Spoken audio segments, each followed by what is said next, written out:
Петчленото семејство Миленковиќ во мизерни услови животари во руинирана соба од 10 квадрати во напуштената зграда на поранешен суд кај Кумановска болница. Притиснати од беда и сиромаштија, без струја и вода, семејството секојдневно се бори против студот и гладта. Таткото Драган собира железо и работи секаде каде ќе го викнат, само за да дојде до парче леп. Немаштијата ја оставила неписмена неговата сопруга, 26 годишната Весна, со која чекаат трето дете.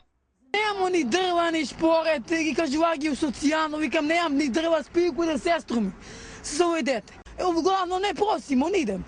Кој ни даде ту стан, даде ни лепе дење. Пред неколку години нивната собичка ја зафатил пожар, кој пеплосал се што имале, дури и личните документи. Без нив не може да добијат никаква здравствена и социјална помош. Нивната најстара ќерка, 5-годишната Ива, во сабота починала на една од скопските клиники. Кога ја однеле во болница, малата Ива била толку ладна што лекарите ја прашале мајката дали го капела девојчето во студена вода. Според Весна, девојчето починало бидејќи премрзнало и било прегладнето.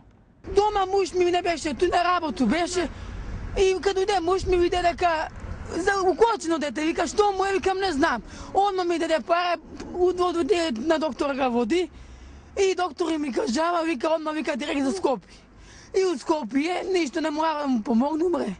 Откако Центарот за социјални работи од Куманово дозна за овој случај преку медиумите, ги презеде потребните мерки, а личните документи на членовите на ова семејство се во фаза на изготвување. Додека незиниот сопруг не е дома, Весна со детето престојува кај незината сестра Марина, која живее во соседната соба. Како што кажа таа, сега мора да се бори за да не ги изгуби и другите деца. Таа се надева дека со следувањето на личните документи ќе добијат социјална помош, со која ќе обезбедат минимални услови за да ја поминат зимата.